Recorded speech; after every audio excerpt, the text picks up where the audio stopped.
Ibinabala po ng Commission on Elections yung posibleng pagkakagamit po sa pundo ng bayan at yung posibilidad ng early campaigning. May live report si Bombo Isa Cotoner. Mahigpit na nagbabala ang Commission on Elections sa mga kandidato sa nalalapit na special election sa ika-4 na distrito ng Cavite laban sa premature campaigning at paggamit ng programa ng pamahalaan sa pangangampanya. Ayon kay COMELEC Chairman George Sherwin Garcia, umiiral ang pagbabawal ng premature campaigning sa Dasmariñas special election dahil manual election ang pagsasagawa nito. Ipinaliwanag ni Garcia na mula sa paghahain ng Certificate of Candidacy hanggang hindi pa nagsisimula ang opisyal na campaign period, bawal mo ng mga kampanya ang mga kandidato. Ang sinumang lalabag ay maaaring maharap sa kasong disqualification at election offense. Sinabi rin ng poll chief na wala pang naitatalang paglabag o reklamong natatanggap ang poll body kaugnay ng premature campaigning. Ngunit bukas ang komisyon sa pagtanggap ng mga reklamo na may sapat na ebidensya. Kasabay nito, nagbabala rin ang komisyon laban naman sa abuse of state resources upang ikampanya ang kandidatura ng sinuman. Dagdag ni Garcia, sa pagsisimula ng campaign period ay pinagbabawal ang pagpapatupad ng ilang social services at public works projects sa Dasmariñas nang walang exemption mula sa Commission on Elections. Kaugnay niyan, pakinggan natin ang tinig ni Commission on Elections Chairman George Erwin Garcia. Ito ay manual election, hindi ito automated election. Ang Peñera versus COMELEC ay applicable lamang kapag ka-automated election dahil sa provision ng Section 15 ng Republic Act 9369. Pagka manual election, katulad din ng barangay and SK elections, yung provision ng Omnibus Election Code, yung Section 80, yung tinatawag na premature campaigning ay in effect.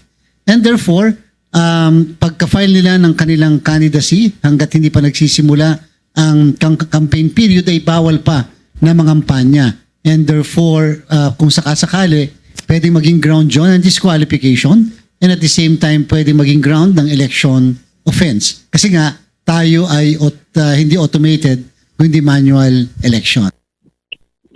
Samantala, nagsagawa naman ngayong araw ang Commission on Elections sa pamahalang lungsod ng Dasmariñas ng ikalawang coordination meeting bilang paghahanda sa special elections na nakatakdang idaos sa Agosto 29 para sa kinatawan nga ng ika-4 na distrito ng Cavite. Nilagdaan din nila ang isang memorandum of agreement para sa mga kinakailangang paghahanda at implementasyon ng halalan.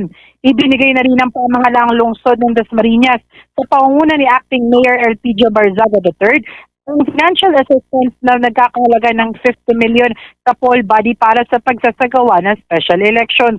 Kaugnay pa nito, sinabi ni Dasmariñas City Acting Mayor Elpidio Barzaga III na handang suportahan ng kanyang ina na si Mayor Jenny Barzaga na kasalukuyang kandidato rin para sa naturang halalan ang panukalang batas na naglalayong ipagbawal ang political dynasty sa bansa.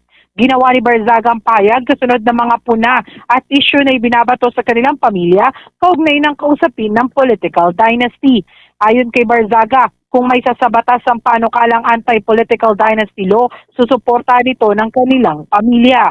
Kaugnay niyan, pakinggan naman natin ang tinig ni Dasmariñas Cavite Acting Mayor Elpidio Barzaga III. As per what I talked about with the mayor, personally, if there was an anti-dynasty bill, she would personally vote yes in favor for it if she was able to in this Congress. And yeah, we'll just continue to do our best. And I don't know how to answer it. We're just gonna do our best. I personally just want to run. If I was the only Barzaga running.